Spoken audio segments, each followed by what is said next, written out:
दोस्तों मिलिए राम और सोहन से।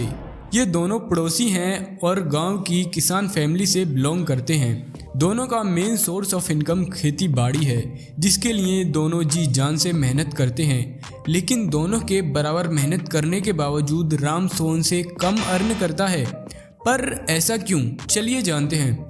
एक्चुअली में क्या होता है कि राम की जब भी फसल निकला करती है तो वो फसल बेचकर उससे जो भी मुनाफा मिलता है उसे वो घर के खर्चों में लगा देता और अगली फसल के लिए मेहनत करने लगता, बजाय कुछ भी सेव किए। जबकि सोहन ऐसा नहीं करता, वो फसल से मिले मुनाफे से कुछ पैसे सेव किया करता और उन सेव किए हुए पैसों से जब भी उसे मौका मिलता तो वो ज़मीन खरीद लिया करता, जिससे वो और किसानों को फार्मिंग के लिए रेंट पे दे दिया करता, जिससे उसे उस ज़मीन पर बिना मेहनत किए भी इनकम आती रहती। और ऐसा करने से अब उसकी टोटल इनकम पहले से ज़्यादा आने लगी और जैसे जैसे उसकी इनकम इंक्रीज होने लगी तो वो और ज़्यादा कमाई के आइडियाज़ सोचने लगा। उसने छोटे मोटे कारोबार, जिनको आमतौर पर लोग लो वैल्यू समझकर इग्नोर कर देते हैं, ऐसे कारोबार चालू किए,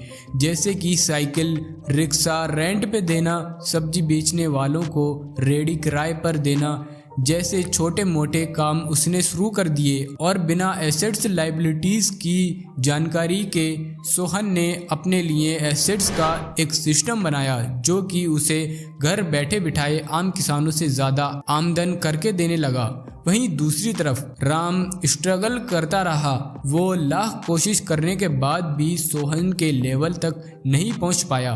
तो दोस्तों ये होती है पावर ऑफ एसेट्स। ये ना सिर्फ आपको एक एक्स्ट्रा इनकम कमाने का जरिया देते हैं, बल्कि आपके फाइनेंशियल रिस्क को भी मैनेज करते हैं। तो दोस्तों चलिए जानते हैं कि कुछ एसेट्स के बारे में जिसको आप इजीली बिल्ड कर सकते हो और साथ ही जानते हैं कि आप कैसे इनकी मदद से 15,000 महीना फिक्स्ड इनकम जनरेट कर सकते हो। तो लिस्ट में जो नंबर 1 पे एसेट आता है वो है बिजनेस। अब इससे पहले कि बिजनेस नाम सुनकर आप घबरा जाओ, मैं आपको पहले ही बता दूं कि मैं करोड़ों के टर्नओवर वाले बिजनेस की बात नहीं कर रहा, बल्कि एक छोटे और एक स्मॉल बिजनेस की बात कर रहा हूं। जैसे कि हमारा गोल है 15,000 इनकम का, तो सिंपली आप कोई एक ऐसा प्रोडक्ट बना सकते हो जिसका प्राइस 100 रुपये हो और आपको बस महीने में इसे 150 लोगों को बेचना है, तो आपका गोल अचीव हो जाएगा। या फिर 1,000 रुपये का कोई प्रोडक्ट आपको बस 15 लोगों को बेचना है,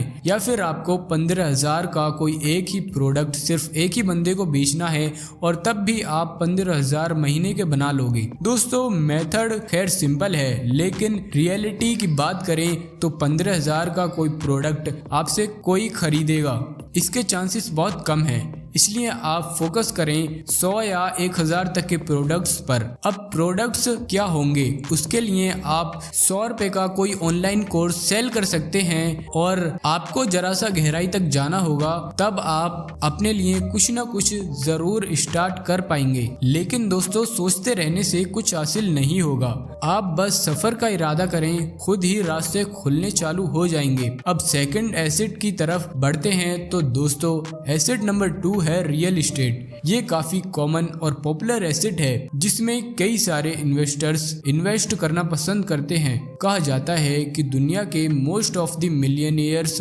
रियल एस्टेट की हेल्प से ही बनते हैं। रियल एस्टेट से आप 2 तरीके से कमाते हैं। नंबर 1 थ्रू प्रॉपर्टी एप्रिसिएशन, यानी प्रॉपर्टी के दाम बढ़ने से। नंबर 2 थ्रू रेंट, यानी कि जब आप प्रॉपर्टी को किसी दूसरे को इस्तेमाल करने के लिए दे देते हो और बदले में उससे एक अमाउंट चार्ज करते हो, तो ये आपकी रेंटल इनकम कहलाती है। एक अच्छी प्रॉपर्टी अच्छे प्राइस पे कैसे खरीदें और उससे कैसे महीने के 15,000 कमाएं। मिस्टर कुमार का एक अपार्टमेंट था जो कि था तो बढ़िया, लेकिन उसे कोई भी खरीदने को रेडी नहीं था क्योंकि उसके सामने एक ओपन सीवरेज था जिसमें से 24 घंटे गंदी स्मेल आती रहती थी। मिस्टर कुमार ने इस समस्या को अपॉर्चुनिटी के रूप में देखा और उन्होंने उस प्रॉपर्टी को सस्ते में खरीद लिया। कुछ पैसे खर्च करके उन्होंने उस ओपन सीवरेज को बंद करवाया और जल्द ही उस अपार्टमेंट के लिए किराएदार भी मिल गए और इजीली मिस्टर कुमार को मोर देन 5000 की इनकम हर महीने उस अपार्टमेंट से आने लगी। और क्योंकि उन्होंने सीवरेज बंद करवा दिया था, इसलिए उस अपार्टमेंट की वैल्यू भी काफ़ी तेज़ी से बढ़ने लगी। उसकी कीमत इंस्टेंटली डबल हो गई। तो दोस्तों, आप भी ऐसी प्रॉपर्टी खोज सकते हैं। और अब आप रियल इस्टेट में इन्वेस्ट करना चाहते तो हो, लेकिन अगर आपके पास रियल इस्टेट में इन्वेस्ट करने के लिए बड़ा फंड नहीं है और फिर भी आप रियल इस्टेट में इन्वेस्ट करना चाहते हो, तो नेक्स्ट एसेट आपके लिए ही है। दोस्तों, एसेट नंबर 3 है रीट्स या फिर रियल इस्टेट इन्वेस्टमेंट ट्रस्ट। रीट्स क्या होती है, पहले जल्दी से इससे समझ लेते हैं। दोस्तों, राहुल रियल इस्टेट में इन्वेस्ट करना चाहता था, लेकिन उसके पास इतना फंड नहीं था कि वो किसी प्रॉपर्टी को अकेले खरीद पाता। इसलिए उसने अपने कुछ दोस्तों को कन्विंस किया कि वो भी उसके साथ मिलकर उस प्रॉपर्टी में इन्वेस्ट करें। और ऐसे वो और उसके दोस्तों का एक ग्रुप मिलके एक प्रॉपर्टी खरीद लेते हैं। अब जितना भी वो लोग उस प्रॉपर्टी से एक साल में कमाते हैं, उसे वो आपस में बांट लेते हैं। और दोस्तों, ऐसे ही रीट्स भी वर्क करते हैं, जिसमें ग्रुप ऑफ इन्वेस्टर्स मिलके एक कंपनी को पैसे देते हैं ताकि वो कंपनी कोई अच्छी प्रॉपर्टी उनके भाव पे खरीदे, उसको मैनेज करे, सब कुछ ऑपरेट करे और जो भी इनकम हो उसे इन्वेस्टर्स में रेस्पेक्टिवली बांट दे। दूसरा तरीका जिससे इन्वेस्टर्स इन्वेस्टमेंट से बेनिफिट लेते हैं वो वही है, प्रॉपर्टी के दाम बढ़ने से करीब आपको 10 to 12% के रिटर्न मिल सकते हैं अगर आप लगातार इन्वेस्ट करते हैं तो। दोस्तों, नेक्स्ट एसेट है फार्म लैंड। अगर आपके पास खुद की लैंड है तो आप उसे किसी दूसरे को फार्मिंग के लिए रेंट पे दे सकते हैं और बैठे बिठाए रेंटल इनकम ले सकते हैं।